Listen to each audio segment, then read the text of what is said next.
bergerak berbagi untuk negeri, guru penggerak majukan pendidikan, guru penggerak menghamba pada murid, kreatif rancang pembelajaran, hargai potensi, tingkatkan prestasi, lahirkan profil pelajar Pancasila.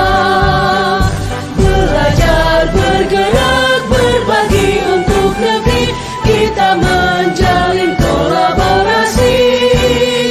Belajar, bergerak, berbagi untuk negeri, demi bakti pada Ibu Pertiwi.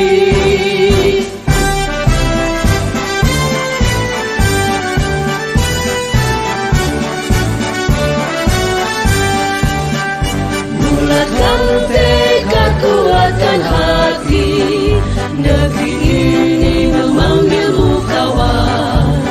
Belajar, bergerak, berbagi untuk negeri, guru penggerak majukan pendidikan, guru penggerak menghamba pada murid, kreatif rancang pembelajaran, hargai potensi, tingkatkan prestasi, lahirkan profil.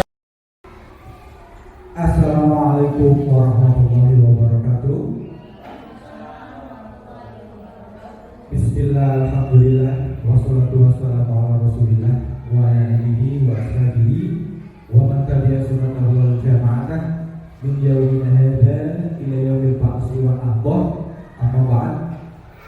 Yang saya hormati Bapak Ibu guru sekalian yang hari ini telah berkenan hadir di acara diseminasi, yaitu berbagi pemahaman dan pengalaman penerapan budaya positif bagi calon guru penggerak angkatan 7 di SD Negeri 1 Barisan Kecamatan Losari, Kabupaten Cirebon. Pertama-tama marilah kita panjatkan puja dan puji syukur atas kehadiran Allah Subhanahu wa taala yang mana atas berkat rahmat dan juga karunia-Nya kita dapat berkumpul bersama pada pagi hari ini, pagi yang luar biasa ini dalam keadaan sehat walafiat. Shalawat serta salam senantiasa kita curahkan kepada junjungan kita Nabi besar Muhammad SAW, Nabi akhirul zaman yang akan memberi syafaat kepada umatnya di yaumil akhirat nanti. Baik, tidak akan berpanjang lebar, saya berdiri di sini akan memaparkan tentang budaya positif, yaitu salah satu tema atau judul pembahasan di pendidikan guru penggerak angkatan 7. Sebelumnya saya perkenalkan, nama saya Uki Satriano, tempat tanggal lahir saya Brebes 28 Desember tahun 1988. Alamat tinggal saya di Kecamatan Tanjung, Kabupaten Brebes. Instansi saya bertugas di SD Negeri 1 Barisan, Kecamatan Losari, Kabupaten Brebes. Jabatan saya sebagai guru PAI-BP. Baik, agenda pada hari ini, agenda kegiatan diseminasi pada hari ini, yang pertama saya akan memaparkan tujuan kegiatan. Pertama-tama kita akan berdoa dulu untuk membuka acara pada pagi hari ini. Kemudian acara selanjutnya yaitu saya akan memaparkan tujuan kegiatan pada pagi hari ini. Dan yang ketiga, saya akan memaparkan materi serta diakhiri dengan sesi tanya jawab. Dan yang keempat adalah penutup. Baik, memulai acara pada pagi hari ini, mari kita awali kegiatan hari ini dengan bersama-sama membaca basmalah. Bismillahirrahmanirrahim. Terima kasih atas pembacaan basmalahnya. Mudah-mudahan acara pada pagi hari ini dapat berjalan lancar dan juga membawa kebaikan serta pemahaman kepada kita selaku guru dan juga khususnya di Kecamatan Losari dan di Kabupaten Cirebon pada umumnya. Adapun tujuan kegiatan pada pagi hari ini, yang pertama yaitu saya melakukan pengibasan tentang materi budaya positif kepada rekan guru SD Negeri 1 Barisan beserta rekan-rekan guru lainnya, kemudian bersinergi dengan semua komponen sekolah untuk menciptakan budaya positif di lingkungan SD Negeri Barisan.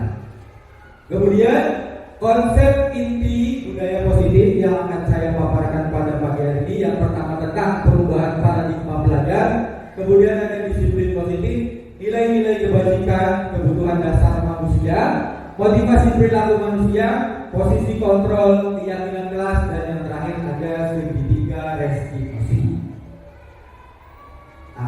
Langsung saja di pembahasan yang pertama tentang pembelajaran dengan paradigma baru. Ini adalah apa muatan inti dari kurikulum Merdeka, yaitu perubahan paradigma di dalam dunia pendidikan. Mungkin Bapak Ibu semua di sini sudah lebih berpengalaman daripada saya di dalam kegiatan belajar mengajar. Namun mari kita sama-sama mempelajari, mari sama-sama kita koreksi. Apakah selama ini cara mengajar saya, atau apakah selama ini ketika saya mengajar sudah sesuai dengan paradigma baru, paradigma yang diterapkan di dalam kurikulum Merdeka. Pembelajaran dengan paradigma baru merupakan pembelajaran yang dirancang berdasarkan prinsip pembelajaran berdiferensiasi, sehingga para peserta didik dapat belajar sesuai kebutuhannya berdasarkan tahap perkembangan sesuai teori psikologi modern untuk mewujudkan profil belajar Pancasila. Adapun profil belajar Pancasila terdapat 5 inti yang ingin dicapai atau yang menjadi tujuan dari PEM atau proyek penguatan profil belajar Pancasila, yaitu diharapkan peserta didik mampu memiliki sikap berkebinekaan global, beriman kepada Tuhan Yang Maha Esa, berkebinekaan global, bergotong royong, kreatif, bernalar, kritis, dan mandiri. Nah, untuk sama-sama mengetahui apa itu paradigma baru, sebelumnya kita coba ada sedikit permainan yang kiranya diharapkan dapat membantu pemahaman kita tentang apa paradigma baru. Apakah selama ini paradigma yang saya terapkan di dalam mengajar sudah sesuai atau belum? Nah, kita akan melakukan permainan yang namanya permainan ini adalah cobalah buka. Tapi dalam permainan ini saya butuh sukarelawan 2 orang untuk mempraktekkan apa naskah yang ada di sini. Saya minta tolong kepada Bu Susiani dan Pak Angga untuk dapat maju ke depan mempraktekkan permainan ini. Ini yang nanti diharapkan dapat membawa pemahaman kita bahwa apa sih paradigma baru itu. Silakan Bu Susiani sama Pak Angga.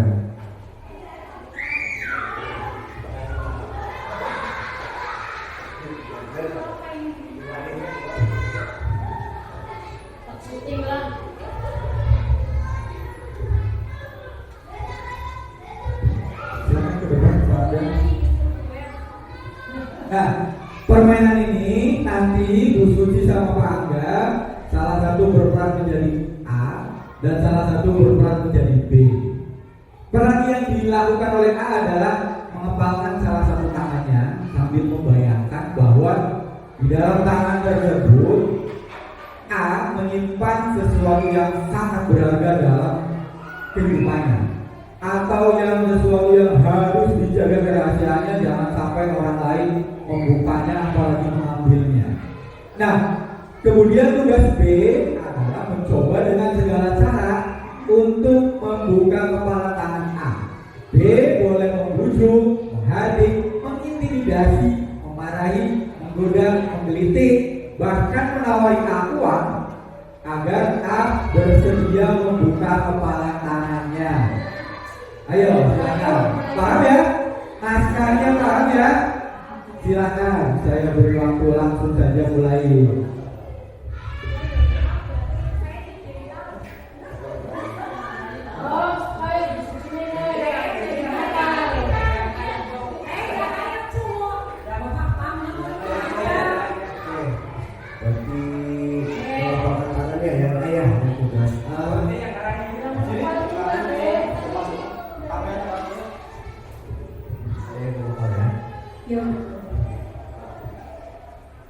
Bapak bawa apa sih itu di tangan? Apa?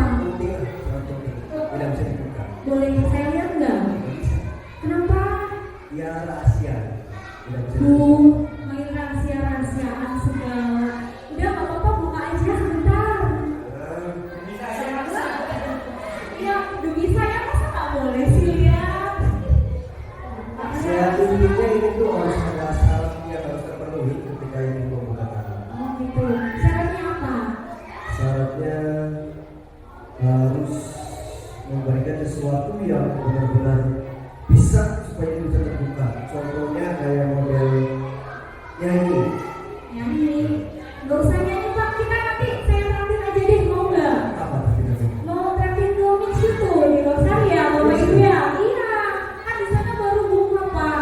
Nanti saya traktir es krim deh di Berarti sana. hanya apa namanya? Hanya menggelar fiksi saja untuk buka ini kan? Murah sekali. Ya udah bapaknya maunya apa berarti biar saya tahu isinya apa itu Pak. Nah, kalau misalkan saya buka, tujuannya kenapa? Ya kan saya pengen lihat. Pengen lihat. Kita punya apa? Ya bisa Kalau aja. sudah lihat mau apa? Ya mau apa ya? Ya pengen lihat aja. Kayak barangkali misalnya sesuatu yang ada surprise-nya gitu loh Pak. Tiket nonton atau apa kan lumayan. Oke. Jadi intinya sih ini kepala tangan itu yang saya kepal itu adalah sebuah kesepakatan yang harus kita punya untuk semuanya juga harus tidak disamakan dan akan saya buka tanpa ada iming-iming ataupun sokongan ibu bisa melihatnya secara langsung. Jadi intinya gimana? Saya boleh lihat Akan nggak saya nih? bukakan. Oh boleh nih berarti. Alhamdulillah berarti Bapak baik ya. Iya, sangat baik. Coba Pak sekarang dibuka. Ini adalah kepala yang saya genggam dari tadi. Ternyata isinya bagus sekali ya Bagus Bapak dan sekali. Ibu ya. Dan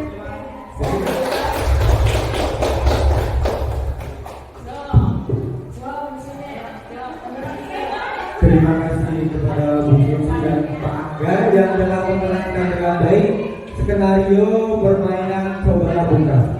Nah, dari permainan tadi yang Bapak Ibu amati yang telah dipraktekkan oleh Bu Susi dan Pak Angga, ada beberapa pertanyaan. Yang pertama, apakah A atau B yang membuat kepala tangan A itu terbuka? Coba Bapak Ibu tadi dari permainan tadi, apakah A atau B yang membuka kepala tangan A? Yang membuka tetap adalah A, ya, bukan berasal dari paksaan B atas keinginan A sendiri berarti ya. Kemudian yang kedua, mengapa? Apa alasan A atau B yang membuka kepala tangannya? Tadi disebutkan oleh Pak Angga, sama-sama kita simak bahwa ketika diiming-imingi atau dipaksa tidak mau kan ya, tapi nanti A atau Pak Angga akan membukanya sendiri kalau dia sudah berkeinginan membuka kepala tangannya. Nah, dari permainan tadi, apakah untuk pertanyaan kedua kita skip ya, karena faktanya tadi kepala tangannya terbuka. Kita langsung di pertanyaan ketiga. Dalam kegiatan ini tadi, sesungguhnya siapa yang memegang kendali atau kontrol untuk membuka atau menutup kepala tangan? Yang punya kendali penuh A itu sendiri kan ya. Ternyata tadi dalam permainan tersebut digambarkan B sudah membujuk mau ditraktir, sudah membujuk mau diberi uang, tapi tetap A tidak mau membuka kepala tangannya. Tapi kepala tangannya akhirnya terbuka atas inisiatifnya sendiri, atas kesadarannya sendiri tanpa ada iming-iming ataupun bujukan dari pihak luar. Jadi ini apa? Dalam permainan tadi, pada dasarnya semua tindakan atau keputusan bagaimana dari kontrol pikiran kita terhadap prinsip yang kita pegang teguh. Tadi disebutkan A mengepalkan tangan dan tidak mau dibujuk oleh B apapun yang terjadi. Tapi A ketika waktunya akan membuka tangan, ya tetap dia membuka. Artinya kontrol sepenuhnya berada di pihak A. Dia tidak mau, dia tidak terpengaruh oleh bujukan dari luar. Itu. Nah, ketika kita berpegang teguh terhadap pendirian untuk tidak membuka kepala tangan, maka kepala tangan pun tidak intervensi atau apapun rujukan yang datang dari luar. Nah, begitu juga yang B tadi. B seberapa kerasnya pun usaha untuk membujuk A, ternyata tidak dipenuhi oleh A. Artinya bujukan, rayuan, dan iming-iming yang ditawarkan oleh B tidak membuat hati A goyah. Ini dalam artian seseorang yang telah memiliki pendirian kuat dan kontrol penuh atas dirinya sendiri tidak akan mudah atau goyah oleh bujukan dan juga pengaruh dari orang lain. Jadi intinya adalah semua keputusan ada pada kontrol diri kita masing-masing. Nah, persoalan tadi terkait dengan teori kontrol. Teori kontrol ini dikemukakan oleh Dr. William Glasser dalam kontrol teori yang kemudian dari berkembang dan dinamakan choice theory, menunjukkan beberapa miskonsepsi tentang makna kontrol. Selama ini kita memahami bahwa kita sebagai guru memiliki kontrol penuh terhadap siswa. Miskonsepsinya adalah yang pertama, ilusi guru mengontrol murid. Seolah-olah kita sebagai guru pasti akan dituruti semuanya oleh murid. Seolah-olah ketika murid mematuhi kita, itu kita telah memiliki kontrol penuh terhadap murid. Padahal tidak demikian, menurut Dr. William Glasser. Kemudian ilusi bahwa kritik dan membuat orang merasa bersalah dapat menguatkan karakter. Dan ilusi bahwa semua penguatan positif, efektif dan bermanfaat. Ilusi bahwa orang dewasa memiliki hak untuk memaksa. Ini yang selama ini menjadi miskonsepsi kita terkait makna kontrol. Kita seolah-olah kita fokus pada ilusi guru mengontrol murid. Kita dalam mengajar, ketika kita suasana kelas tenang, murid mengikuti kita semua, mengikuti aturan kita merasa bahwa kita telah memiliki kontrol penuh terhadap murid itu. Padahal kenapa murid mau diatur atau bisa kita kontrol itu karena murid itu mengizinkan dirinya untuk dikontrol oleh guru atau oleh kita. Adapun alasan murid tersebut mengizinkan kita mengontrolnya, ada beberapa alasan yang nanti akan dibahas di pembahasan selanjutnya. Jadi intinya itu bahwa itu. Nah, ini dari tadi tentang posisi kontrol, kita ada mengubah paradigma stimulus respon. Kita masih terkait dengan tadi di awal, yaitu perubahan paradigma kita. Realitas kebutuhan kita sama. Teori kontrolnya realitas kebutuhan kita berbeda. Semua orang melihat hal yang sama. Setiap orang memiliki gambaran berbeda. Ini adalah mengubah paradigma stimulus respon. Ini yang harus dimiliki oleh guru dalam menerapkan kurikulum merdeka sekarang. Atau ini yang sebetulnya inti dari filosofi diagram Dewantoro tentang pendidikan yang memerdekakan atau merdeka belajar. Intinya ini, kita menggunakan teori kontrol bahwa stimulus respon kita tinggalkan, kita menggunakan teori kontrol yang baru. Saya bisa mengontrol orang lain, tapi teori kontrol mengatakan bahwa Anda tidak bisa mengontrol orang lain. Kemudian pemaksaan ada pada saat bujukan gagal. Teori kontrolnya yang harus diterapkan bahwa kolaborasi dan konsensus menciptakan pilihan-pilihan baru. Jadi ini adalah paradigma lama dan yang itu teori kontrol menggunakan paradigma baru. Ini yang kita harus terapkan kepada murid kita. Artinya murid memiliki kebebasan, memiliki kemerdekaan dalam menentukan sikapnya sendiri. Bukan semata-mata kita sebagai guru yang memaksa murid tersebut agar mengikuti kita atau agar sesuai dengan arahan kita. Nah, teori kontrol tadi berkaitan erat dengan disiplin positif. Di sini disiplin berasal dari bahasa Latin, yaitu disiplina, yang artinya belajar. Makna asal dari kata ini berkonotasi dengan disiplin diri dari murid-murid Sokrates dan Plato. Disiplin diri membuat orang menggali potensinya menuju sebuah tujuan apa yang dihargai. Nah, sedangkan disiplin positif ini yang kita harapkan nantinya adalah disiplin tanpa ancaman atau hukuman.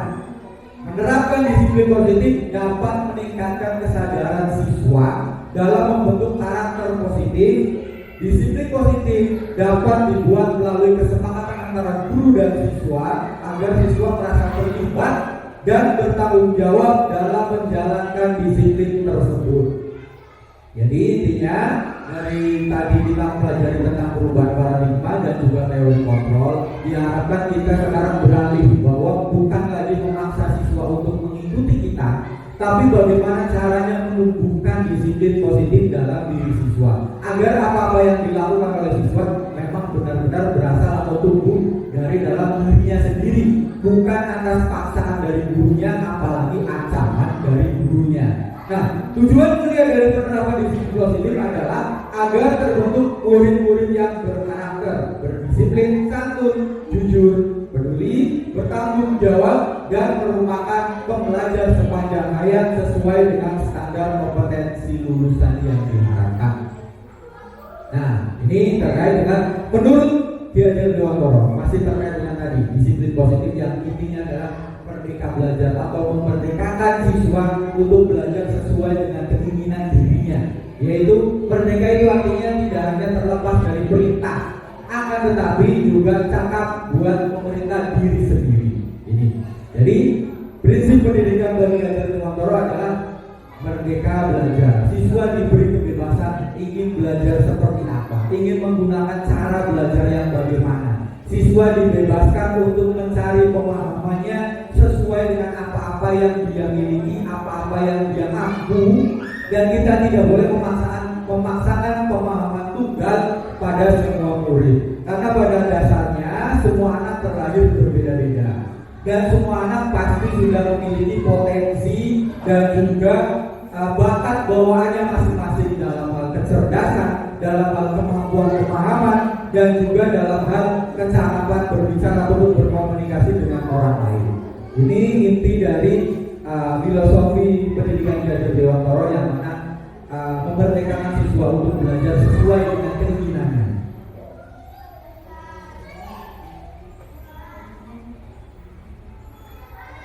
Ini sebelum saya beralih ke pembahasan selanjutnya, ada sedikit refresh dulu biar konsentrasinya masih tetap terjaga ya, Bapak Ibu. Ini melatih kita sama-sama melatih konsentrasi dan daya ingat. Silakan Bapak Ibu fokus dulu ke sebelah sini sebelum saya mulai melanjutkan materi selanjutnya. Ini permainannya mudah. Bapak Ibu tinggal menjawab saja perintah yang ada yang saya tampilkan di dalam PowerPoint ini. Sebutkan warna ini dengan tepat. Gerak, ya.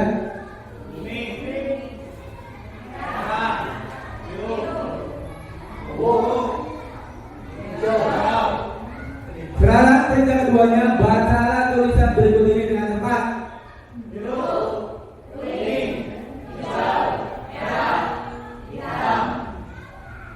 Sekarang sebutkan warna tulisan berikut ini dengan cepat.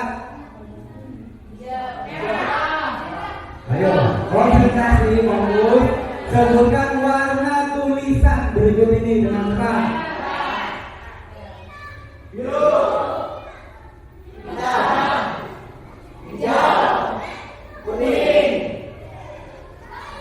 Nah, yang terakhir, sebutkan warna blok tulisan berikut ini dengan cepat. Merah, hijau, kuning, biru, merah. Ya, terima kasih untuk tanya. Luar biasa. Ternyata masih cukup fokus. Bapak Ibu berarti bisa saya lanjutkan ke pembahasan selanjutnya. Ternyata masih fokus Bapak Ibu, jadi bisa saya lanjutkan ke pembahasan selanjutnya. Dan, ini kembali ke pembahasan. Sekarang tadi tentang mana disiplin positif, sekarang adalah nilai-nilai kebajikan universal. Tadi disiplin positif tadi bermuara pada nilai-nilai kebajikan universal, yaitu nilai yang disepakati bersama. Lepas dari apa itu suku bangsanya, apa itu agamanya maupun latar belakangnya, intinya nilai-nilai kebajikan universal ini yang disepakati oleh semua orang, yang semua orang pasti setuju bahwa itu merupakan nilai kebajikan. Ini di dalam profil belajar Pancasila ada nilai kebajikan diantaranya beriman, bertakwa kepada Tuhan Yang Maha Esa dan beranak mulia, mandiri, bernalar, kritis, berkebudayaan global, bergotong royong dan juga kreatif. Kemudian ada keterampilan ada IBO Primary Years Program, yaitu nilai kebajikan yang disepakati universal. Yang pertama toleransi, rasa hormat, integritas, mandiri, menghargai, antusias, empati, keingintahuan, kreativitas, kerjasama, percaya diri, dan juga komitmen. Yang terakhir keterampilan hidup atau nilai-nilai kebajikan yang berlaku pada saat siswa nanti setelah selesai masa pendidikannya atau setelah siswa nanti sebagai bekalnya hidup di masyarakat, yaitu dapat dipercaya, lurus hati, pendengar yang aktif, tidak merendahkan orang lain, memberikan yang terbaik dari diri. Ini adalah nilai-nilai kebajikan universal yang harus kita tanamkan dalam diri siswa atau yang harus kita pupuk agar siswa memiliki kesadaran penuh untuk memunculkan nilai-nilai kebajikan ini di dalam dirinya. Sekarang ini ada beberapa contoh penerapan budaya positif dan nilai-nilai kebajikan di sekolah. Ini Bapak Ibu bisa juga diterapkan di sekolahnya masing-masing. Di sini ada misalkan membiasakan untuk mengantri, kemudian membiasakan mencuci tangan, membuang sampah pada tempatnya, sholat duha, kemudian ada membaca juz aman dan lain sebagainya. Ini adalah contoh-contoh penerapan budaya positif dan nilai-nilai kebajikan di sekolah yang bisa Bapak Ibu terapkan nanti baik itu di sekolah maupun di kelasnya masing-masing. Kemudian setelah tadi nilai-nilai kebajikan yang bersifat universal, sekarang kita masuk kepada teori motivasi, hukuman, dan penghargaan restitusi. Ini adalah semua hal yang dilakukan oleh siswa pasti memiliki motivasi atau pasti memiliki alasan kenapa siswa tersebut melakukan hal itu atau kenapa hal itu tidak bisa muncul atau dilakukan oleh siswa. Motivasi ini bisa bersikap eksternal, yaitu datang dari luar, dan juga bisa merupakan motivasi internal atau yang muncul dari dalam diri siswanya. Nah, motivasi internal inilah yang nantinya ingin kita pupuk agar di dalam diri siswa muncul rasa disiplin positif atau muncul kesadaran untuk disiplin positif dengan nilai-nilai kebajikan universal tadi yang telah disebutkan. Yang pertama, teori motivasi perilaku manusia menurut Diana Gosen. Yang pertama, untuk menghindari ketidaknyamanan atau hukuman.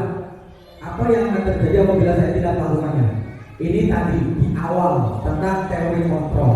Bisa saja guru menerapkan peraturan bagi siswa yang masih ribut saja nanti akan disuruh berdiri di depan kelas.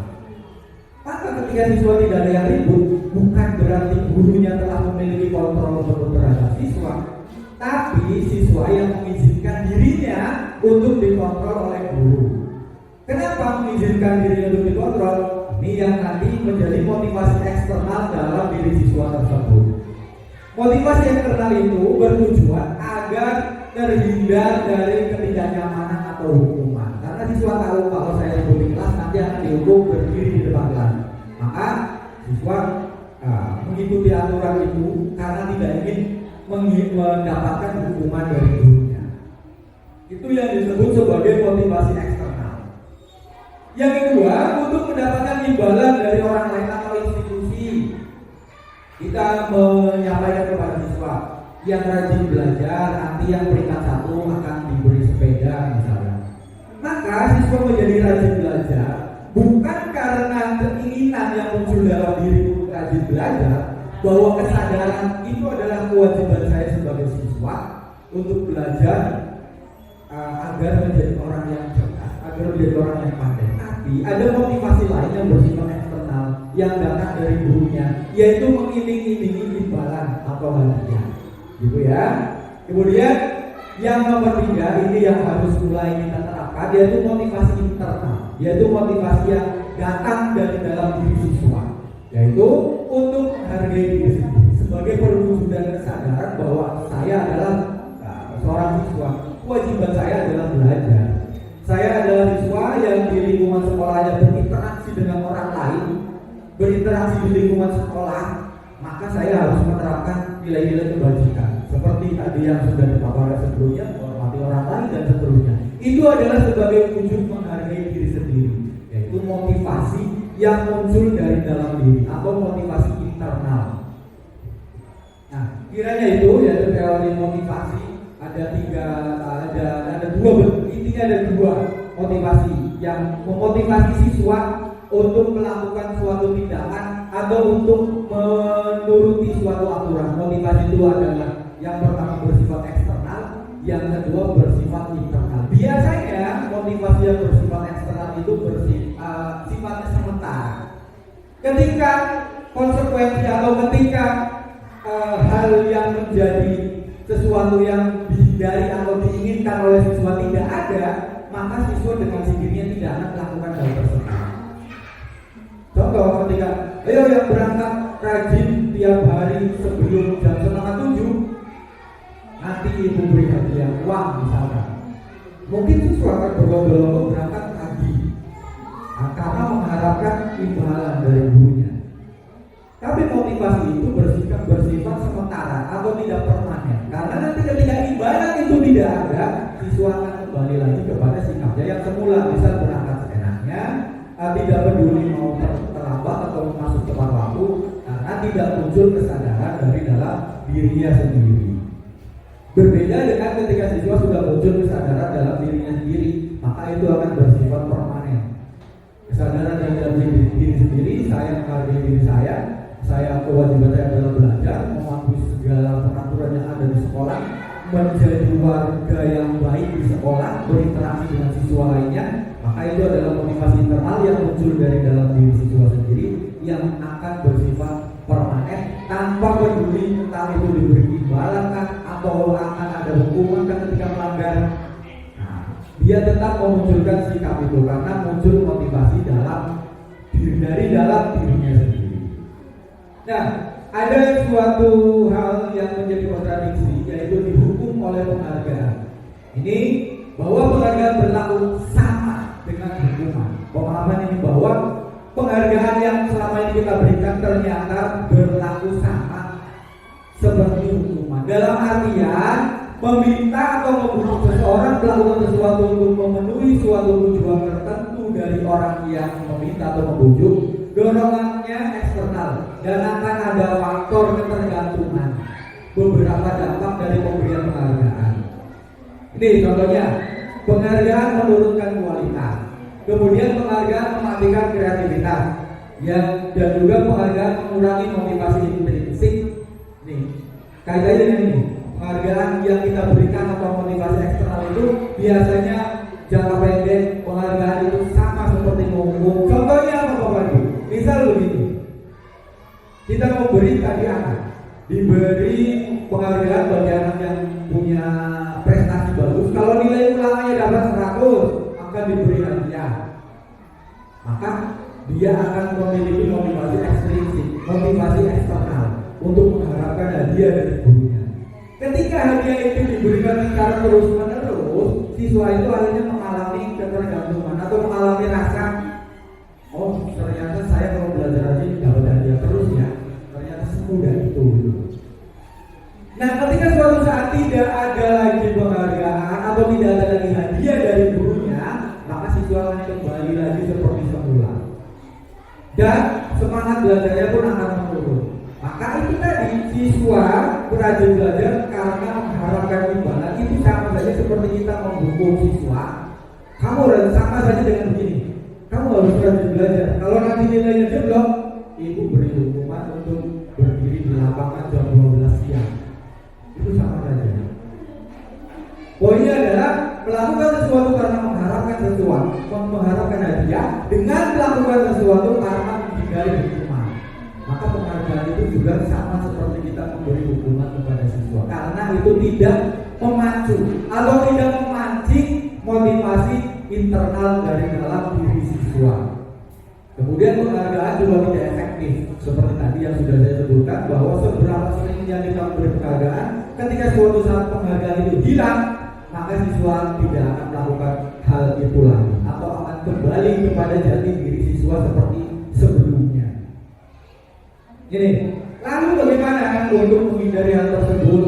Maka kita bisa menggunakan bentuk program kebajikan atau apresiasi. Kalau penghargaan kita mungkin hanya memberikan kepada ada satu siswa yang nilainya paling baik, maka nanti itu sama seperti menghukum siswa lainnya yang nilainya jelek.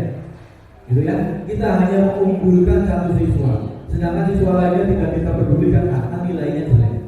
Maka untuk menghindari hal tersebut, kita menggunakan program kebajikan atau apresiasi. Yang pertama, dalam memberikan apresiasi pengakuan perlu diingat beberapa hal. Yang pertama, beri pengakuan secara khusus. Misal siswa contohnya, wah, rasa empati kamu besar sekali. Itu pengakuan secara khusus kepada siswa. Ketika misal siswa itu bisa menunjukkan sikap membantu temannya atau menolong temannya yang sedang dalam kesusahan, kita tidak perlu memberi hadiah ataupun apa, tapi cukup dengan memberikan apresiasi. Kita menunjukkan bahwa kita memperhatikan apa yang dilakukan oleh siswa tersebut. Rasa tanggung jawabmu besar sekali ya. Itu juga salah satu bentuk apresiasi terhadap siswa. Misal siswa yang rajin piket kelas, wah, rasa tanggung jawab kamu besar sekali. Ada jadwal piket dan kamu selalu melaksanakannya dengan baik. Itu bukan berupa memberi hadiah yang rajin. Karena dengan memberi apresiasi berupa penegasan bahwa saya memperhatikan sikap kebajikan yang kamu tunjukkan berupa rasa empati dan juga rasa tanggung jawab, maka siswa tersebut akan muncul dalam dirinya bahwa wah, ternyata yang selama ini saya lakukan ada nilai plus di mata guru-guru saya, bahwa ternyata yang selama ini saya lakukan adalah hal baik yang mendatangkan manfaat bagi orang lain. Maka itu nanti akan memunculkan motivasi intrinsik dari dalam diri siswa. Selanjutnya, setelah tadi kita berbicara tentang teori kontrol dan bentuk-bentuk penghargaan motivasi yang dilakukan siswa, kita sama-sama sekarang membahas tentang apa itu keyakinan kelas. Jadi, Bapak Ibu, kita mengapa keyakinan kelas? Mengapa bukan peraturan kelas? Mungkin yang selama ini Bapak Ibu pahami atau yang selama ini, bahkan mungkin saya sendiri selama ini masih menerapkan peraturan kelas. Nah, di dalam teori tadi, Merdeka Belajar atau kita membebaskan murid untuk belajar sesuai dengan keinginannya atau sesuai bakat dan potensinya, maka sudah tidak bisa berlaku lagi yang namanya peraturan kelas, diganti dengan keyakinan kelas. Sekarang pertanyaannya, mungkin kita sama bertanya, mengapa memakai keyakinan kelas bukan peraturan kelas saja? Toh peraturan kelas kan lebih mudah dan selama ini sudah berjalan, sudah kita lakukan.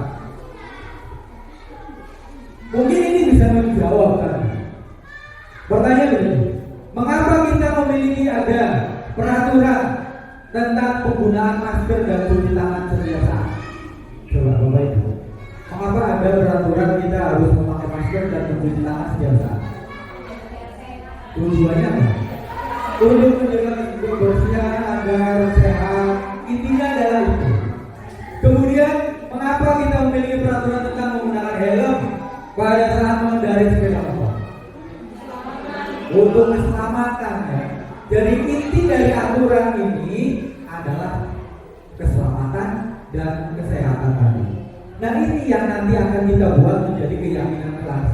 Jadi kita tidak serta-merta menuliskan dilarang mencontek, dilarang mengambil barang yang bukan miliknya.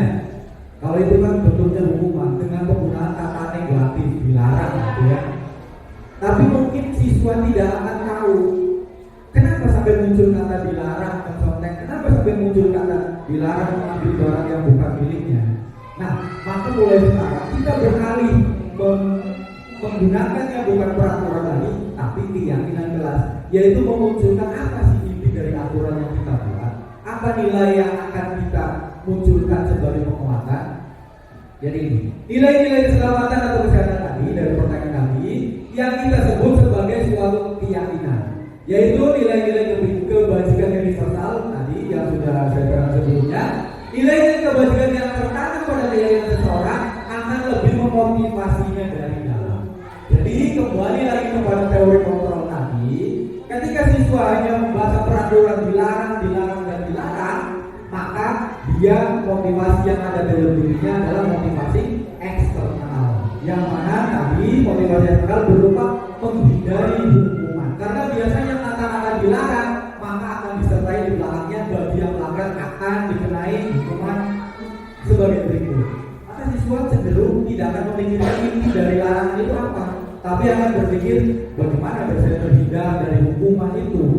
Ya, maka seseorang akan lebih tergerak dan bersemangat untuk menjalankan keyakinannya daripada hanya sekedar mengikuti serangkaian peraturan tertulis tanpa makna. Itu tadi. Kalau peraturannya hanya dilarang, maka fokusnya adalah sanksinya apa, bukan inti dari larangan itu agar kita bagaimana atau agar saya seperti apa, kenapa muncul larangan itu. Maka mulai sekarang murid-murid demikian, mereka perlu mendengarkan dan memahami arti sesungguhnya tentang peraturan-peraturan yang diberikan. Apa nilai-nilai kebajikan di balik peraturan tersebut? Apa tujuan utamanya? Agar mereka tidak hanya sekedar mengikuti serangkaian peraturan-peraturan tanpa memahami tujuan mulianya. Jadi misal dilarang membuang sampah sembarangan, tujuannya adalah agar lingkungan menjadi bersih. Kalau lingkungan bersih kita belajar menjadi nyaman. Kalau belajar nyaman kita jadi bisa fokus belajar. Kemudian dengan lingkungan yang bersih maka hidup kita akan lebih sehat, gitu ya. Jadi tidak hanya sekedar mengetahui dilarang membuang sampah sembarangan tanpa mengetahui tujuan adanya larangan tersebut apa. Nah, tujuan inilah yang kita sebut sebagai suatu keyakinan yang nantinya diharapkan dari memahami materi ini kita dapat menerapkannya di lingkungan kelas kita masing-masing, yaitu mewujudkan keyakinan kelas. Nah ini pembentukan keyakinan kelas, bagaimana caranya? Yang pertama, keyakinan kelas bersifat lebih abstrak daripada peraturan yang lebih rinci dan konkret. Kalau peraturan sudah jelas tadi, dilarang membuang sampah sembarangan atau dilarang mengambil itu kan sudah rinci jelas. Kemudian sampai dengan konsekuensi atau hukumannya apa ketika dilanggar. Kemudian keyakinan kelas berupa peraturan-peraturan yang bersifat universal seperti tadi. Nilai-nilai kebajikan yang telah diterangkan sebelumnya. Kemudian pernyataan keyakinan kelas senantiasa dibuat dalam bentuk positif, bukan dengan kalimat-kalimat negatif. Kalimat negatif seperti dilarang itu kalimat negatif. Tapi keyakinan kelas dibuat dalam bentuk positif. Kemudian keyakinan kelas hendaknya tidak terlalu banyak sehingga mudah diingat dan dipahami oleh semua warga kelas. Dan keyakinan kelas sebaiknya selalu yang dapat diterapkan di lingkungan tersebut. Semua warga kelas hendaknya ikut berkontribusi dalam pembuatan keyakinan kelas lewat kegiatan curah pendapat. Dan kita sebagai guru bersedia meninjau kembali keyakinan kelas dari waktu ke waktu. Dan kita sebagai guru dan juga siswa bersepakat untuk menerapkan keyakinan kelas, tapi juga kita senantiasa meninjau apakah keyakinan ini perlu diubah atau diperbarui atau ditambahkan. Nah ini adalah salah satu contoh keyakinan kelas.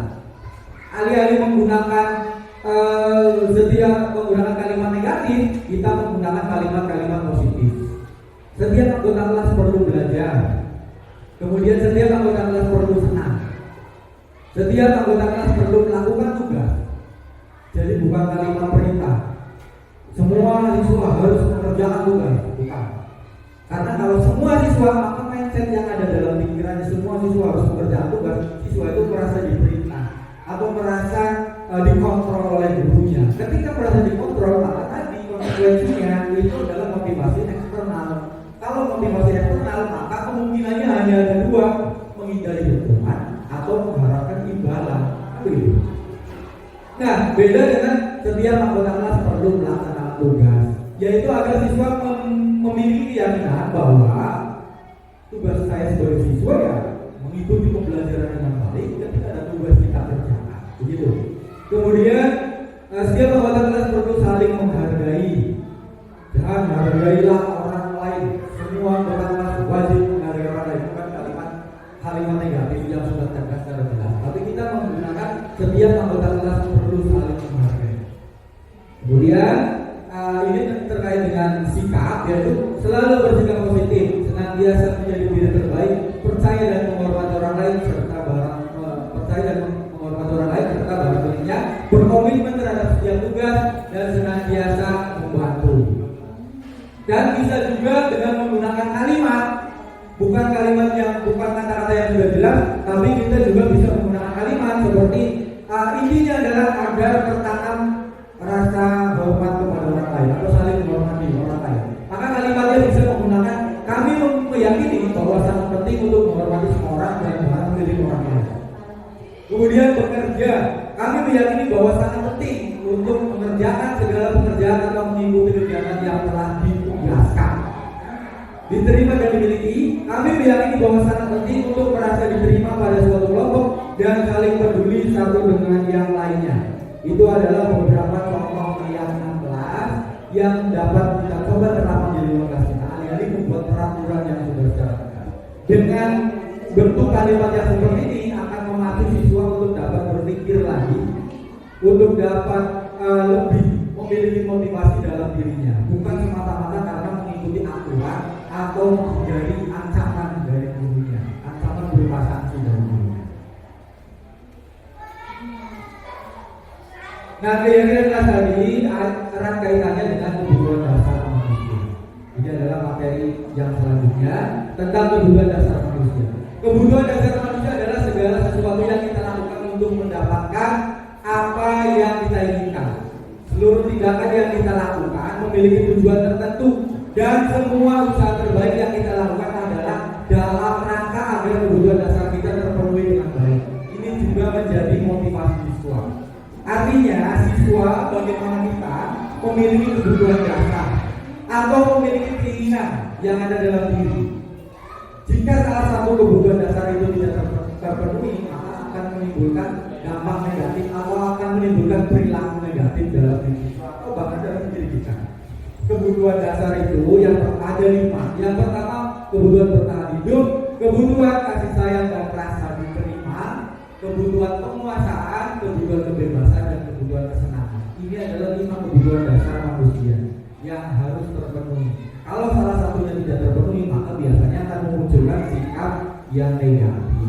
Seperti kebutuhan bertahan hidup, ini lebih terkait dengan kebutuhan fisiologi. Seperti manusia butuh makan, manusia butuh minum, manusia butuh kesehatan, butuh rumah dan lain sebagainya. Ini adalah kebutuhan bertahan hidup untuk mempertahankan hidupnya, untuk mempertahankan kelangsungan hidupnya. Yang pertama, kebutuhan kasih sayang dan rasa diterima. Ini kebutuhan untuk disayang dan diterima meliputi kebutuhan akan hubungan dan koneksi sosial, termasuk kebutuhan untuk memberi dan menerima kasih sayang dan kebutuhan untuk merasa menjadi bagian dari suatu kelompok.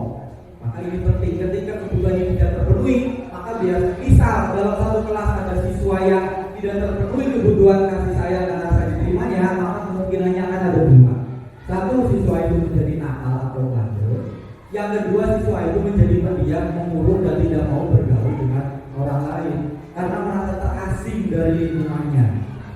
Kemudian yang ketiga, kebutuhan penguasaan, yaitu kebutuhan yang berhubungan dengan kekuatan untuk mencapai sesuatu atau menjadi kompeten, menjadi terampil diakui atas prestasi dan keterampilan kita digunakan dan memiliki rasa harga diri. Ini terkait hubungannya dengan tadi. Kita materi yang tadi, yang mana kita memberikan apresiasi kepada siswa. Ini salah satunya untuk memenuhi kebutuhan penguasaan, bahwa siswa perlu merasa atau perlu mendapat pengakuan bahwa dirinya telah menguasai atau telah mahir dalam suatu hal. Yang keempat, kebutuhan kebebasan, yaitu kebutuhan akan kemandirian, otonomi, memiliki pilihan dan mampu mengendalikan arah hidup seseorang. Ini juga termasuk kebutuhan yang semua orang pasti miliki, yaitu kebutuhan kebebasan, kemandirian, orang memiliki pilihan sendiri, kemerdekaan dalam menentukan pilihannya. Yang terakhir, kebutuhan akan kesenangan, yaitu kebutuhan untuk mencari kesenangan bermain dan tertawa.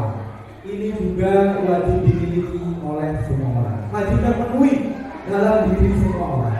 Karena jika salah satu kebutuhan ini tidak terpenuhi dalam diri seseorang, akan memunculkan dampak negatif, terutama dalam perilaku yang muncul dalam keseharian orang tersebut. Nah, terkait dengan tadi 5 kebutuhan dasar sebagai manusia, kita pasti punya gambaran dunia berkualitas. Dunia berkualitas ini ada di dalam pikiran kita, ada di dalam imajinasi masing-masing. semuanya.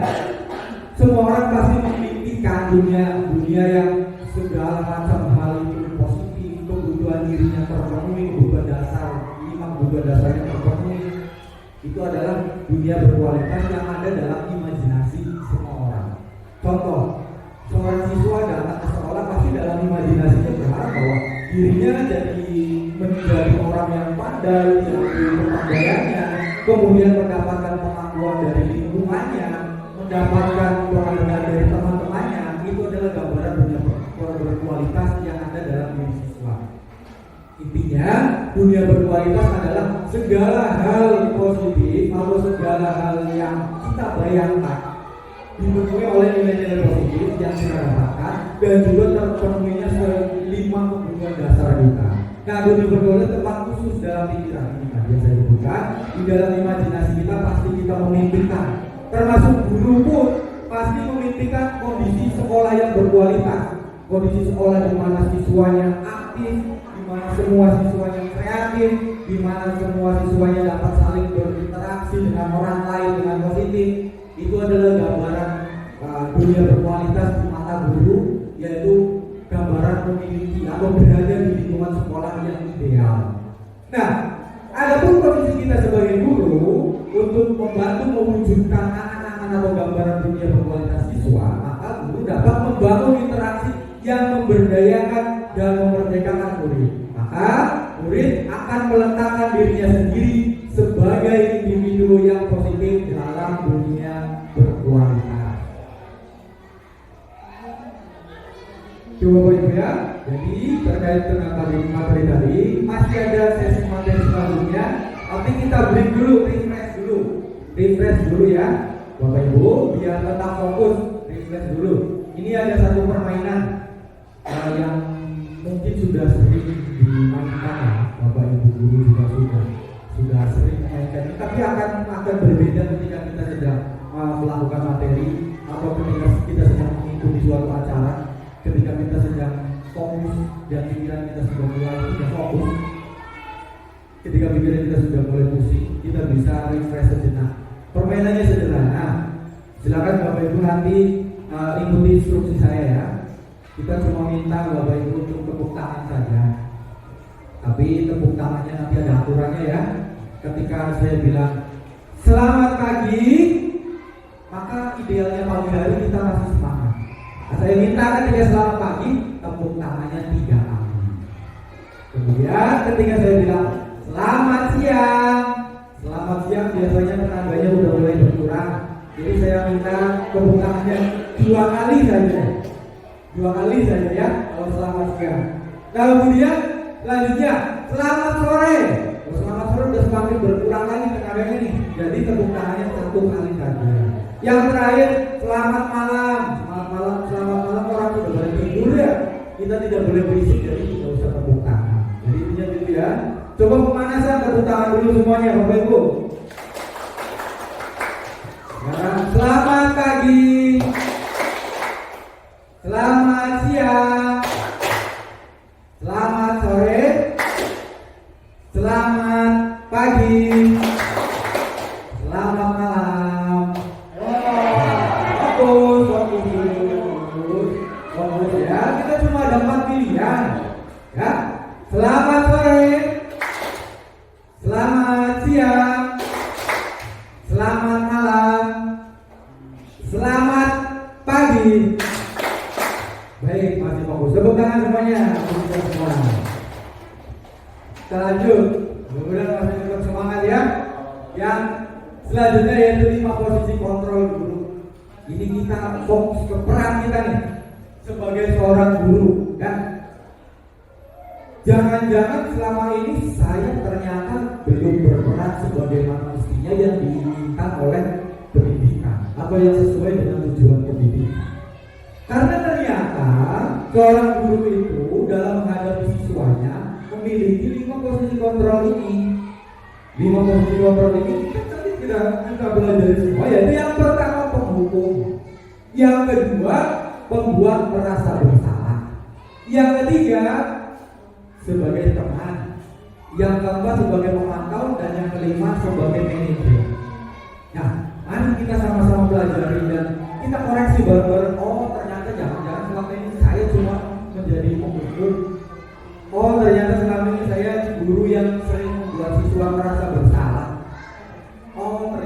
saya sudah bisa menjadi teman bagi siswa saya. Nah, kita sama-sama belajar dan nanti kita cari tahu sebetulnya idealnya seorang guru itu harus seperti apa sih? Ya. Yang pertama, 5 posisi kontrol guru. Yang pertama yaitu menghukum. Biasanya kalau posisi kontrol guru yang sebagai menghukum, ciri paling mudah dilihat yang pertama nada suaranya tinggi ketika menghadapi siswa. Kemudian bahasa tubuhnya, matanya melotot dan jari menunjuk-nunjuk atau juga menghardik gitu. Maka guru yang lebih sering menunjukkan sikap seperti itu, maka guru tersebut berarti lebih menunjukkan posisi kontrol sebagai penghukum. Kemudian yang kedua, berkebalikan dengan menghukum, ada pembuat merasa bersalah. Dia tidak menghukum siswanya, tapi membuat siswanya merasa bersalah ketika telah melakukan sesuatu atau tidak mengikuti arahan dari gurunya. Pada posisi ini biasanya guru akan bersuara lebih lembut. Pembuat rasa bersalah akan menggunakan keringan yang membuat orang lain merasa tidak nyaman, bersalah atau rendah diri. Biasanya guru ada juga yang menggunakan posisi kontrol. Yang ketiga, guru berposisi menggunakan posisi kontrol pemantau, yaitu posisi pemantau berdasarkan pada peraturan-peraturan konsekuensi. Dengan menggunakan sanksi konsekuensi, kita dapat memisahkan hubungan pribadi kita dengan murid. Biasanya kalau guru yang berfokus menjadi pemantau, maka dia hanya akan berfokus pada aturan-aturan kelas yang sudah dibuat. Jika siswa melanggar, maka konsekuensinya adalah siswa harus melakukan ini. Yang keempat, ada guru yang memposisikan diri sebagai teman, yaitu guru pada posisi ini tidak akan menyakiti murid, namun akan tetap berupaya mengontrol murid melalui persuasi. Posisi teman pada guru bisa negatif ataupun bisa juga positif. Yang terakhir, posisi kontrol guru sebagai manajer, yaitu posisi di mana guru membimbing murid untuk memiliki sikap disiplin positif, mempersilahkan murid mempertanggungjawabkan perilakunya, mendukung murid agar dapat menemukan solusi atas permasalahannya sendiri. Jadi ini adalah 5 posisi kontrol guru. Intinya ternyata ada banyak posisi kontrol yang mungkin secara tidak langsung selama ini kita telah melakukannya. Namun kembali lagi, ketika dari materi yang di awal sudah saya sebutkan tadi tentang budaya positif, keyakinan kelas, dan juga menumbuhkan motivasi dalam diri siswa, maka idealnya seorang guru itu harus mengambil posisi kontrol sebagai Bapak Ibu. Dari materi yang telah saya terangkan tadi tentang budaya positif, disiplin positif, kemudian tentang kesadaran dari dalam diri, keyakinan kelas, dan juga seterusnya, maka idealnya seseorang guru dari 5 posisi kontrol ini idealnya mengambil posisi kontrol yang mana, Bapak Ibu? Ya, boleh juga yang teman, boleh yang manajer, boleh. Namun kalau kita tarik dari materi yang tadi untuk memunculkan nilai-nilai intrinsik dari dalam diri siswa, maka idealnya guru harus berposisi sebagai manajer. Karena dari posisi manajer ini, guru membimbing murid untuk memiliki sikap disiplin positif, mempersilahkan murid mempertanggungjawabkan perilakunya, mendukung murid agar dapat menemukan solusi atas permasalahannya sendiri. Ini tugas guru hanya membimbing murid untuk memunculkan sikap-sikap positif dalam dirinya, menjadi orang yang bertanggung jawab. Ketika murid melakukan sesuatu, maka dia harus sadar bahwa sesuatu yang dia lakukan pasti akan menimbulkan akibat atau memiliki konsekuensi. Nah, murid tersebut diberi kebebasan untuk melakukan atau untuk mendapatkan konsekuensi seperti apa. Atau ketika murid itu mendapat permasalahan, murid itu kita pancing untuk mencari solusi dari permasalahan ini sendiri. Itu posisi kontrol guru sebagai manajer. Nah, ini ada 3 hal yang harus kita perhatikan. Yang pertama, hukuman, konsekuensi, restitusi. Ini terkait dengan posisi kontrol tadi. Yang namanya hukuman itu apa sih? Yang namanya hukuman adalah tidak terencana atau tiba-tiba. Kemudian murid tidak tahu apa yang akan terjadi dan tidak dilibatkan. Hukuman bersifat satu arah dari pihak guru yang memberikan dan murid hanya menerima suatu hukuman tanpa melalui suatu kesepakatan. Contoh, siswa datang ke sekolah tidak memakai sepatu misalnya ya. Sebelumnya tidak pernah diberitahukan sekolah wajib memakai sepatu. Bagi yang tidak memakai sepatu hukumannya adalah lari-lari di lapangan. Sebelumnya mungkin tidak pernah diberitahukan ada aturan seperti itu. Tapi ketika guru mendapati salah satu siswa yang tidak memakai sepatu, maka bisa jadi guru tersebut memberikan hukuman pada siswa, maka memberikan sanksi pada siswa. Maka sanksi ini dinamakan sebagai hukuman. Kenapa disebut hukuman? Karena hukuman itu tidak terencana. Sebelumnya tidak ada kesepakatan bahwa kalau yang tidak memakai sepatu hukumannya lari-lari di lapangan. Nah, dan hukuman ini tidak ada hanya bersifat satu arah dari guru kepada murid. Guru memberi hukuman, murid harus melakukannya. Sudah selesai. Tidak ada kesepakatan sebelumnya atau bahkan tidak ada aturan tertulis sebelumnya. Yang kedua, yaitu konsekuensi. Berbeda dengan hukuman, konsekuensi ini sudah terencana dan disepakati. Biasanya ini berupa peraturan. Ketika melanggar peraturan A, maka konsekuensinya adalah harus melakukan A dan seterusnya. Konsekuensi ini umumnya bentuk-bentuk konsekuensi dibuat oleh pihak guru atau sekolah. Misal siswa harus memakai seragam merah putih dari hari Senin sampai dengan Selasa. Kemudian siswa harus memakai baju batik dari Rabu sampai dengan hari Kamis. Memakai baju pramuka atau memakai baju Islami pada hari Jumat. Aturan itu sudah dibuat oleh sekolah dan juga sudah disepakati atau sudah ditentukan konsekuensi bagi yang tidak mengikuti aturan itu. Maka ini dinamakan konsekuensi.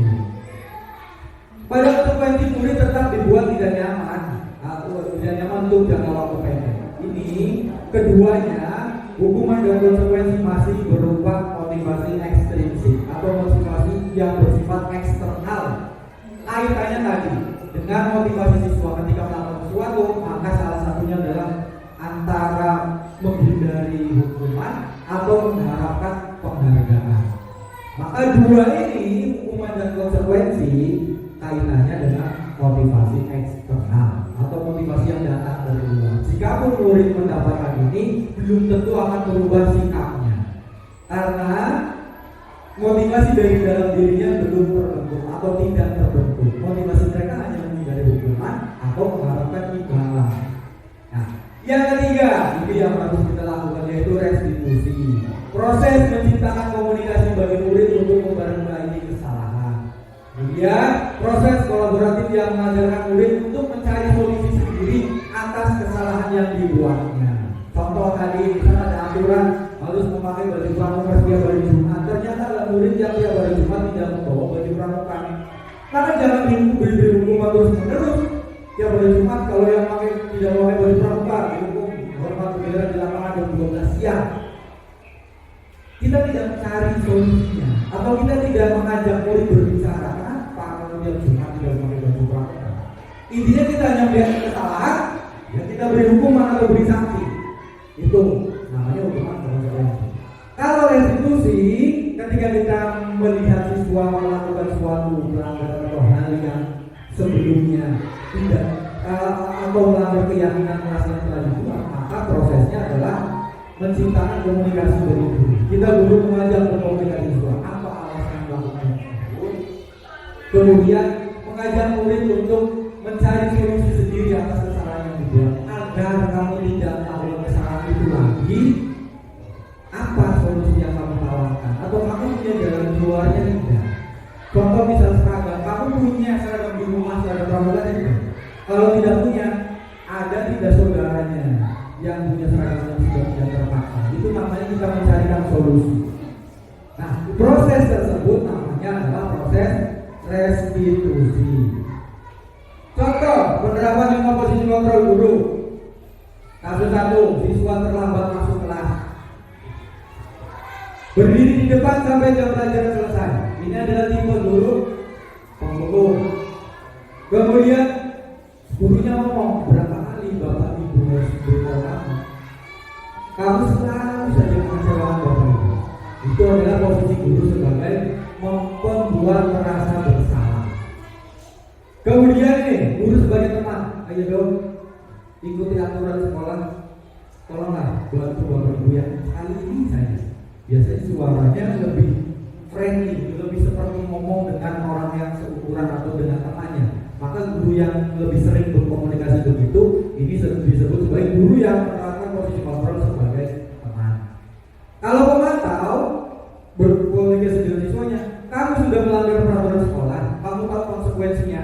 Nah, bedanya nanti kalau pemantau hanya fokus kepada aturan yang ada. Siswa melanggar aturan, ya harus ada konsekuensinya. Itu guru sebagai pemantau. Nah, yang terakhir guru sebagai manajer. Biasanya diawali dengan kata tanya. Ketika siswanya melakukan suatu pelanggaran, apa kamu tahu kesalahannya? Kesalahan kamu. Kira-kira bagaimana kamu memperbaiki kesalahan tersebut? Ya, guru di sini prosesnya adalah komunikasi dua arah. Ya, kita lihat kalau yang sebelumnya ini adalah komunikasi satu arah semua. Ya, beda dengan yang berposisi sebagai manajer, komunikasinya adalah komunikasi dua arah. Mengajak siswa untuk berkolaborasi, sama-sama mencari solusi dari permasalahan siswa tersebut. Nah, sekarang coba Bapak Ibu, ini ada contoh posisi kontrol guru. Ya ini, kamu tidak pernah benar melakukannya. Kira-kira ini posisi kontrol guru sebagai apa? Bapak Ibu, dengan kalimat ini, kira-kira ini adalah posisi guru sebagai apa? Kamu tidak pernah benar melakukannya. Kita lihat ya. Ya, kamu tidak pernah benar melakukannya pembuku. Karena ini biasanya kalimat seperti ini di tengah-tengah sedang memarahi siswa, ya. Siswa melakukan suatu kesalahan, dimarahi oleh gurunya. Nah, dengan nada yang tinggi disertai dengan hukuman atau dengan ekspresi yang marah. Ini adalah tipe-tipe guru yang memposisikan diri sebagai pemukul. Posisi guru seperti apakah? Posisi guru apakah ini? Kamu tidak akan mendapat nilai jika kamu tidak mengerjakan tugas. Pemantau.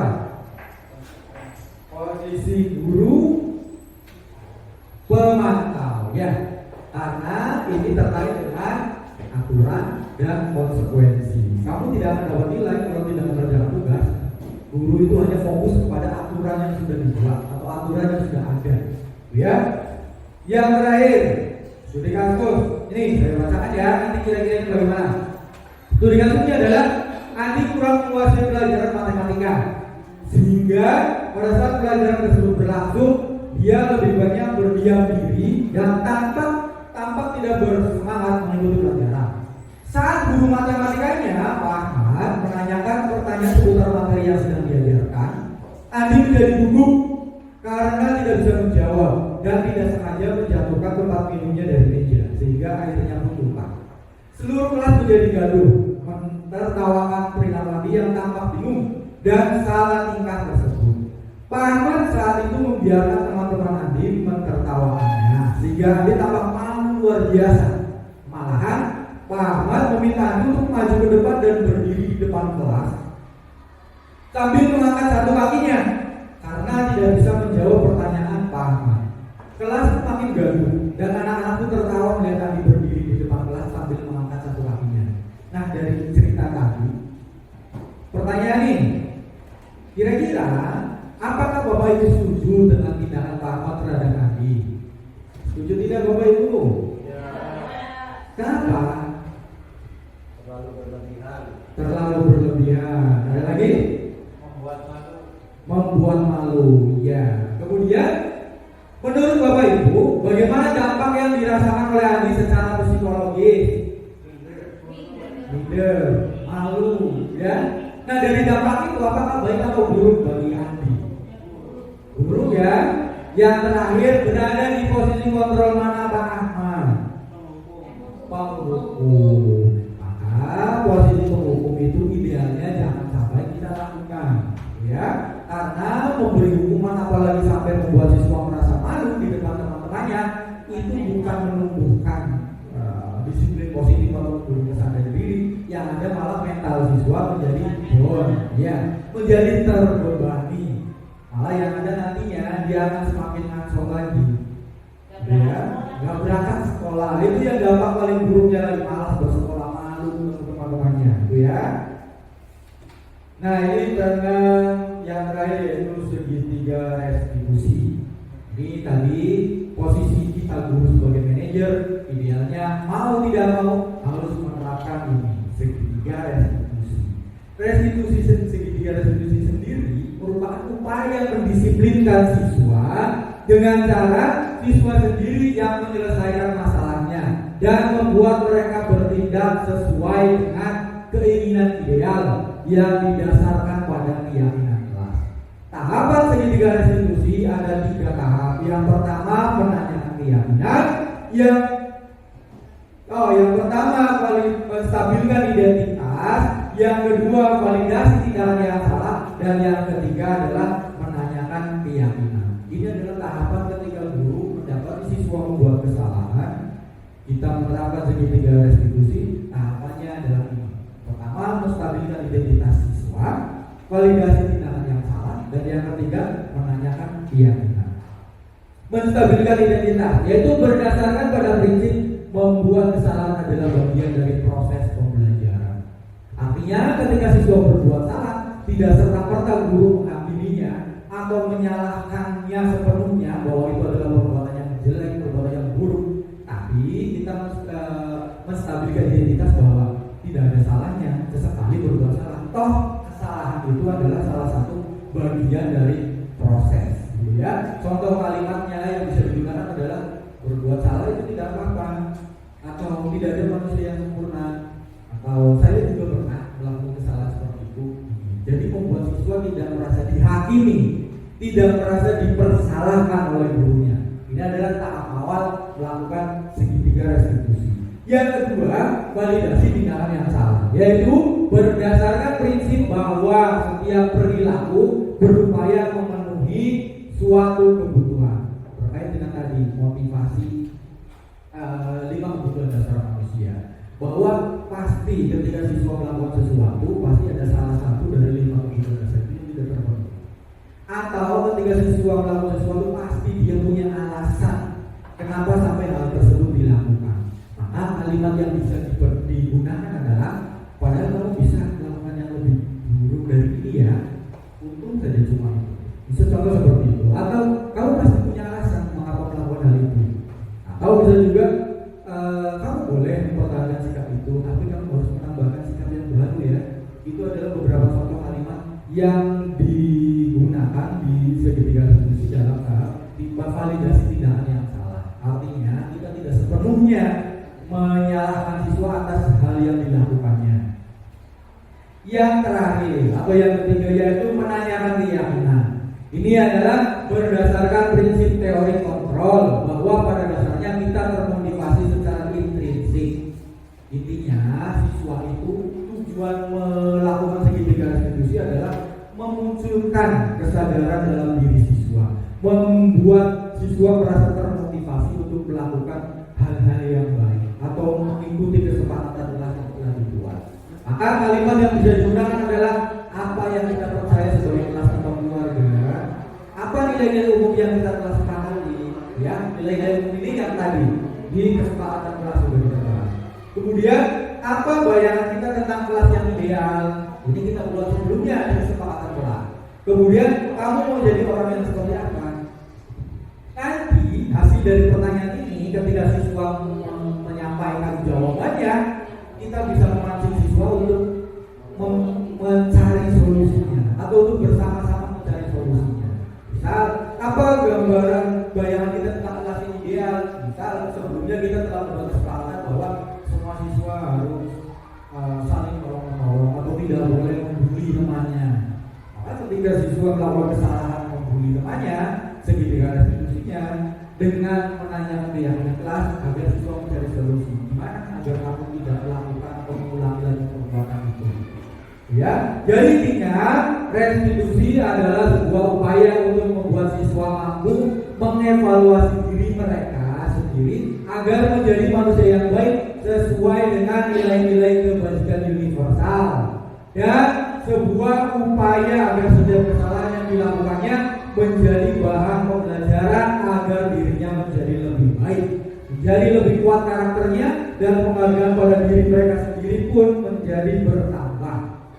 Nah, dengan penjelasan di atas diharapkan budaya positif di sekolah dapat terwujud dan sekolah sebagai tempat menyemai benih kebudayaan atau pembentukan karakter, bukan hanya sebagai mimpi indah yang hanya menjadi cerita indah dalam buku teks pelajaran. Jadi kembali lagi bahwa inti pendidikan adalah kita membimbing siswa, kita menuntun siswa, kita memacu siswa untuk memaksimalkan segala potensi yang ada dalam dirinya, termasuk potensi sikap, kemudian nalarnya, termasuk juga kecerdasannya, karena pada dasarnya semua siswa sudah membawa kecerdasannya masing-masing, semua siswa sudah punya watak bawaannya masing-masing, tinggal bagaimana kita mengarahkan agar watak itu menjadi hal yang positif, agar kecerdasan bawaan mereka lebih terasah lagi. Itu adalah prinsip Merdeka Belajar yang dipaparkan oleh Ki Hajar Dewantoro. Baik, sekian saja dari saya pemaparannya. Terima kasih atas perhatiannya.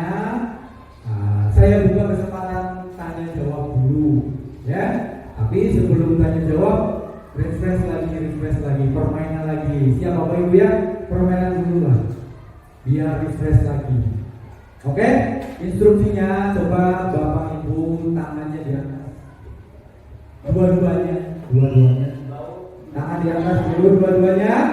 Gak usah tinggi-tinggi lah ya. Ini waktunya kan ya dari tadi kita udah berikan ya. Jadi jangan usah tinggi-tinggi ya. Instruksinya adalah tahu switch ya, switch yang standar saja, jempol, telunjuk, jari kelingking ya. Dengan diri sendiri itu kan ada dua. Nah, itu ya aturannya itu. Nanti sesuai instruksi saya ya. Sekarang kita putar dulu tangannya, Bapak Ibu putar dulu tangannya. Sekarang switch, menangkan yang sebelah kanan, menangkan yang tangan kanan.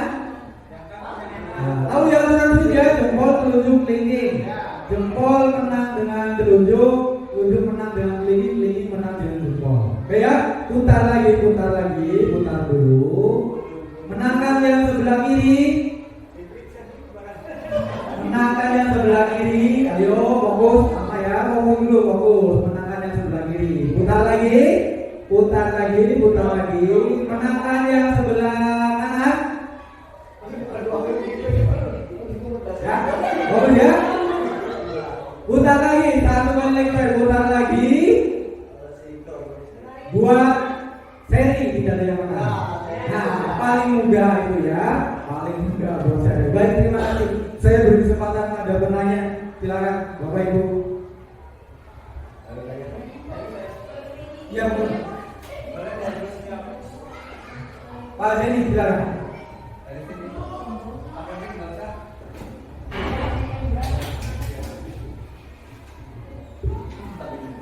Terima kasih. Setelah menyimak pemaparan, ada yang tertarik dari kami yaitu tentang posisi kontrol. Sebab terus terang kami sebagai seorang guru tentunya menghadapi problem, artinya menghadapi siswa yang marah, siswa yang membandel, dan itu harus diselesaikan. Dan terus terang juga selama ini yang kami lakukan adalah sebagai seorang pembuku, atau mungkin yang lebih hebatnya itu sebagai seorang pemantau, karena kami juga sering melakukan hal tersebut dengan konsekuensi. Dan kelima tersebut adalah hal baru bagi kita, terutama posisi sebagai manajer. Memang kami perhatikan sangat bagus, tetapi ada sesuatu yang mungkin untuk saya sendiri merasakan hambatan, terutama ketika siswa diajak untuk menyelesaikan masalahnya sendiri. Setelah terjadi kesepakatan dalam juga siswa untuk memperbaiki sendiri, tetapi siswa tersebut ketika sudah mengiyakan bahwa saya akan memperbaiki,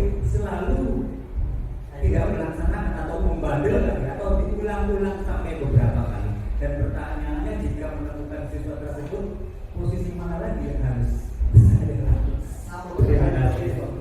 Baik, terima kasih pertanyaan Pak Mbak Zeni.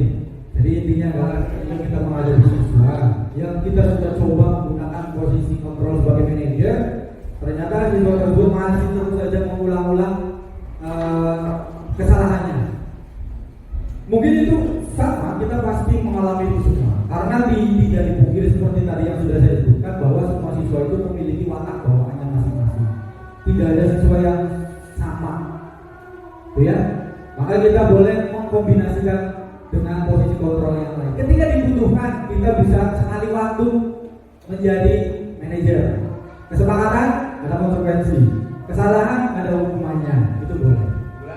Ulang lagi, kita boleh naik kembali mundur ke belakang dari penghukum.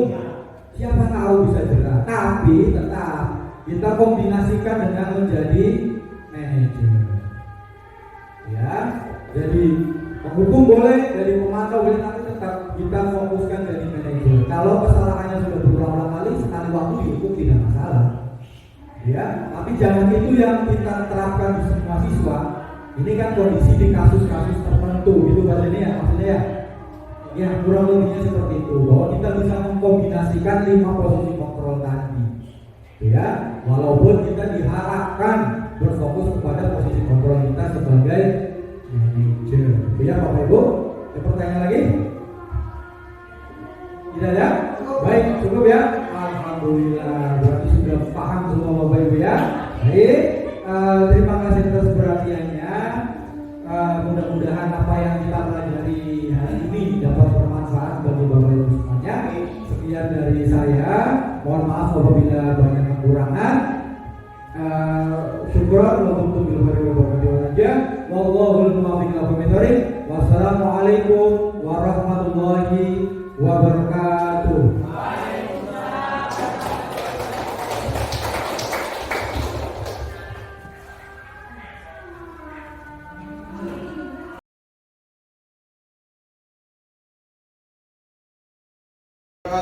Waalaikumsalam warahmatullahi wabarakatuh. Gimana kabar anak-anak hari ini? Baik. Sesuai dengan yang kemarin Pak Guru sampaikan, hari ini kita akan membuat kesepakatan kelas. Ya, tahu tidak kesepakatan kelas apa? Kesepakatan kelas itu adalah sikap atau perilaku yang harus kita lakukan. Ya, jadi kalian sebagai siswa, kita sepakati siswa atau saya sebagai siswa harus bagaimana, kan? Nanti ini Bapak bagikan kertas ini di kalian masing-masing satu. Kalian tulis nama kalian di atasnya dan ditulis 3 sikap atau nilai yang harus kalian lakukan sebagai seorang siswa yang nantinya akan menjadi kesepakatan kita bersama. Ya, nilai-nilai itu adalah nilai-nilai kebajikan kita sebagai seorang siswa. Ya, nih ditulis nanti di sini, ditulis namanya, kemudian 3 sikap.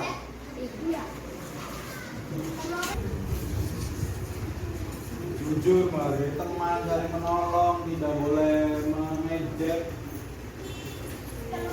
disiplin, mematuhi aturan sekolah, itu aja, nggak usah. Sudah selesai? Sudah. Lihat semuanya. Nah, itu nanti nilai-nilai kebajikan itu yang kalian harus lakukan bersama, yang kita jadikan sebagai kesepakatan kelas. Nah, agar kita semua tidak lupa apa yang telah kita tulis, ini Pak Guru sudah menyediakan kertas karton di sini. Silakan ditempel kertasnya di sini ya. Tempel. Coba di sini, tempel dulu. Tempel ya. Nah, ya, sudah. Ya, selanjutnya.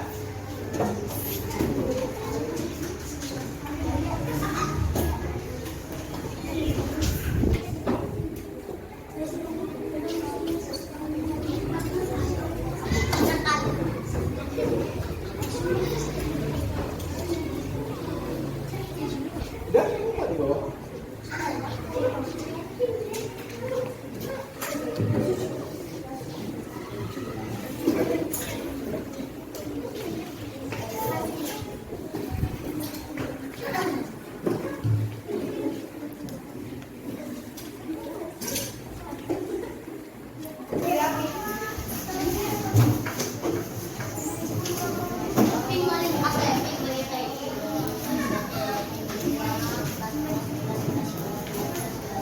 Udah ini, udah selesai semua? Ya, jadi ini nanti kesepakatan yang harus kita laksanakan. Ya, kesepakatan kelas. Bapak ambil contoh ini. Di sini Pak Ika menuliskan bahwa kita sebagai siswa dan juga anggota kelas harus sopan santun, tanggung jawab, dan saling menghargai. Ya, oke. Sebelum Bapak akhiri pelajaran kali ini, bareng-bareng ayo kita tepuk anak soleh.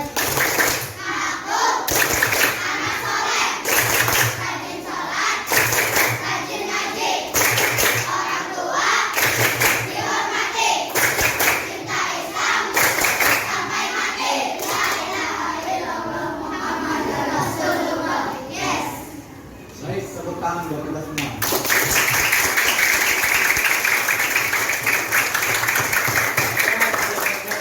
Assalamualaikum warahmatullahi wabarakatuh.